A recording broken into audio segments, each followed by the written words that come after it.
UK university ने recently एक high risk courses की लिस्ट जारी कर दी है। यूके यूनिवर्सिटीज़ ने नोटिस किया है कि कुछ कोर्सेज के ऊपर जो वीज़ा रेशो है वो बहुत कम हो गई है और वीज़ा रिजेक्शन जो है वो बहुत ज़्यादा आ रही है। अगर आप सितंबर इनटेक 2026 में यूके जाना चाहते हो तो ये वीडियो आप लोगों के लिए है। यहाँ मैं बताऊँगा कि आपके कौन से कोर्सेज से आपने अवॉइड करना है और कौन से कोर्सेज आपने चूज़ करने हैं कि आपका जो वीज़ा है वो सक्सेसफुली आपको मिल सके।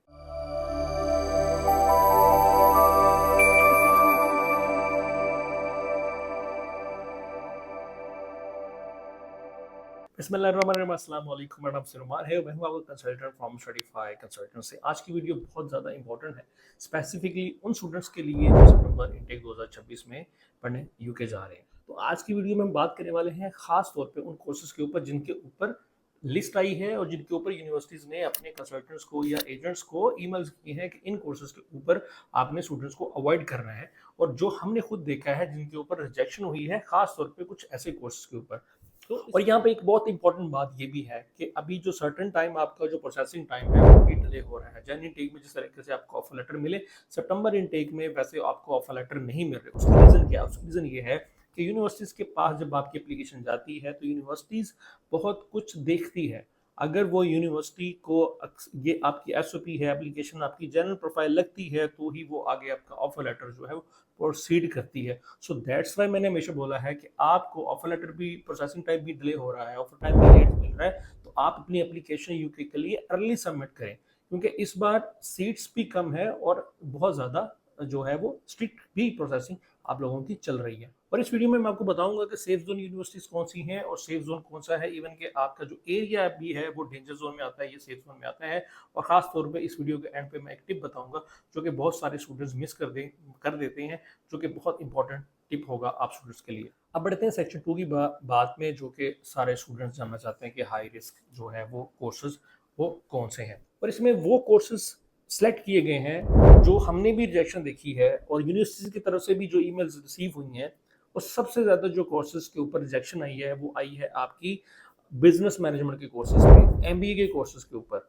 आपने बिजनेस मैनेजमेंट का कोर्स, अगर जिन स्टूडेंट्स ने ऑलरेडी बिजनेस पढ़ा हुआ है तो वो अगर वो एमबीए में अप्लाई करेंगे तो उसकी रिजेक्शन आपको मिलने को देख रही है, क्योंकि एमबीए के बाद यूके में कोई ऐसी कैटेगरी नहीं मिलती, कोई जॉब अपॉर्चुनिटी नहीं है, कोई इतना बड़ा जो हाई कोर्स ये नहीं मिलता।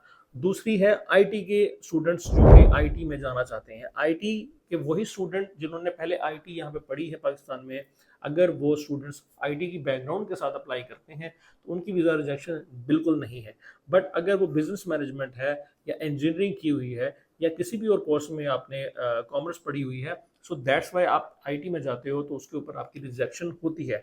सो आपने बिजनेस मैनेजमेंट के कोर्सेज को अवॉइड करना है सितंबर इनटेक में, तो कोशिश करें जो भी ऐसे स्टूडेंट्स हैं जो आईटी के रिलेटेड हैं, इसके अलावा हेल्थ साइंसेज में है, इंजीनियरिंग में है, सप्लाई चेन मैनेजमेंट का बहुत अच्छा कोर्स है, अगर वो लोगों ने पढ़ी हुई है तो आप उसमें कोर्सेज में जा सकते हैं। हेल्थ साइंसेज के कोर्सेज हैं उसमें आप जा सकते हो, बट बिजनेस मैनेजमेंट और एमबीए के कोर्सेज को आपने अवॉइड करना है। आई मीन पाकिस्तान में जो भी स्टूडेंट्स हैं उसमें कोई ऐसे सिटीज़ हैं जो कि यूनिवर्सिटीज़ उनको बैन किया हुआ है। मतलब यूनिवर्सिटीज़ ने बैन इस सेंस में किया है कि जहाँ पे आपने बैंक स्टेटमेंट फेक लगाई है, आपने डॉक्यूमेंट्स अपने फेक लगाए हैं, तो बहुत सारी सर्टन यूनिवर्सिटीज़ ने आप लोगों को बैन कर दिया है, जिसमें आज़ाद कश्मीर है, सवात है, और जो खैबर पख्तूनख्वा के जितने भी इलाके हैं, पेशावर हैं, उसमें बहुत सारे यूनिवर्सिटीज़ ने उनको रिजेक्ट किया हुआ है और उनकी जो है वो आपको एडमिशन लेटर ऑफर लेटर ही नहीं दे रही। लेकिन यहाँ पे एक चीज़ मैं बता दूं कि इसका मतलब बिल्कुल नहीं है कि आप लोग अप्लाई ही नहीं कर सकते, यूनिवर्सिटी ने बिल्कुल बैन किया हुआ नहीं।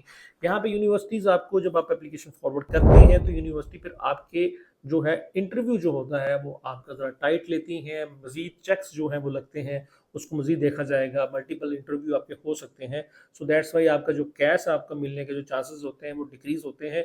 और बहुत अच्छा कोई कॉन्फिडेंट लड़का है, कॉन्फिडेंट अगर वो इंटरव्यू दे देता है, अगर उनके मैार के ऊपर पूरा उतर जाता है, तो आपको फिर कैश मिलने की काफ़ी ज़्यादा जो चांसेस आपको मिल जाते हैं। अदरवाइज़ बाकी जितने भी फैसलाबाद है, लाहौर है, इस्लामाबाद है, पिंडी है, जो बड़े बड़े शहर हैं, उनमें कोई भी ऐसा इशू नहीं है, यूनिवर्सिटीज़ उनको वेलकम कर रही हैं। यूकेवीआई ने जो आपके फाइनेंशियल प्रूफ है उसको बहुत ज़्यादा स्ट्रिक्ट जो है ना वो उसके ऊपर वेरिफिकेशन की हुई है, वो 100% आपकी वेरिफिकेशन मस्ट है। आप जो भी पैसा अपने अकाउंट में रख रहे हैं उसका सॉलिड आपके पास प्रूफ ऑफ इनकम होना चाहिए।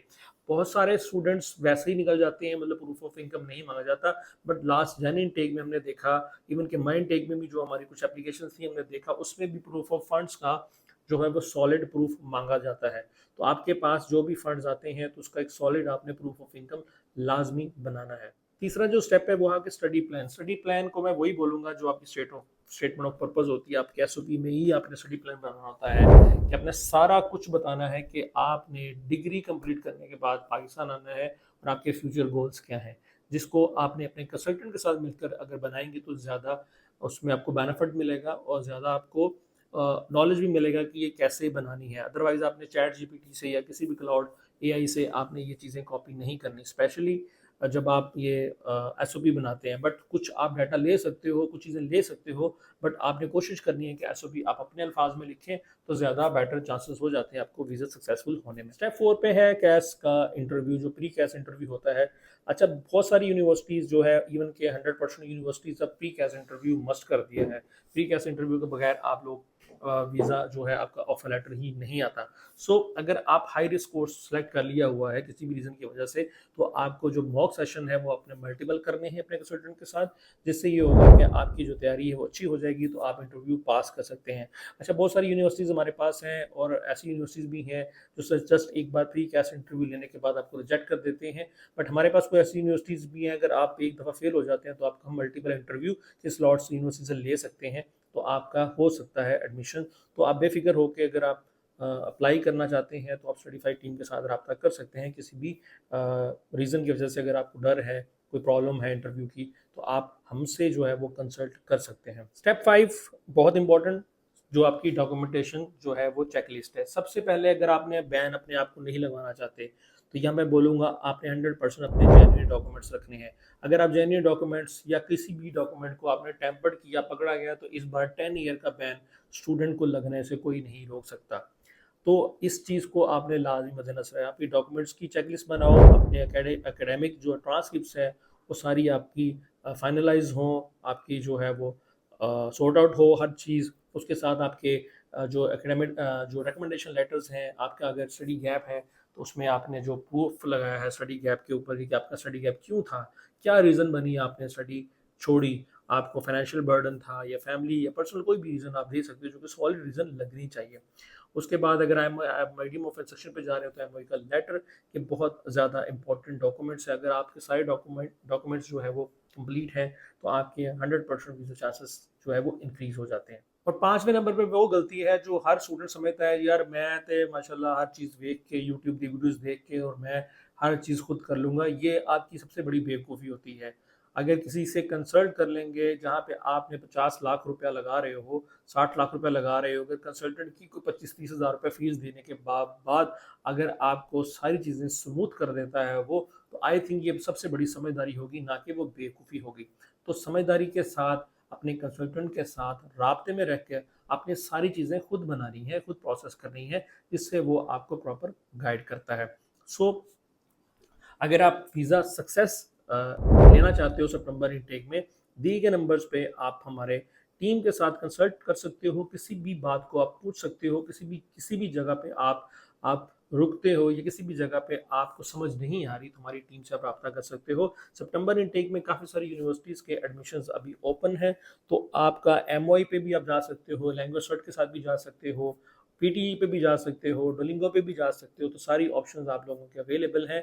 यूनिवर्सिटी की फ़ीस जो है वो 10,000 पाउंड से स्टार्ट होकर 15,000 पाउंड की मिड रेंज में यूनिवर्सिटीज़ भी आपको मिल जाती हैं, जहाँ पे इनिशियल डिपॉजिट 7,000 से स्टार्ट होकर 10,000 तक जाता है। जो भी स्टूडेंट्स एलिजिबल हैं, जो भी स्टूडेंट समझते हैं कि मेरी एलिजिबिलिटी ओके है, मैं जा सकता हूँ यूके में, और यूके से बेस्ट डेस्टिनेशन तो आई थिंक सो कोई नहीं है, तो आप लोग दिए गए नंबर्स पर रब्ता करके अपनी प्रोफाइल, अपने डॉक्यूमेंट सारे शेयर कर सकते हैं।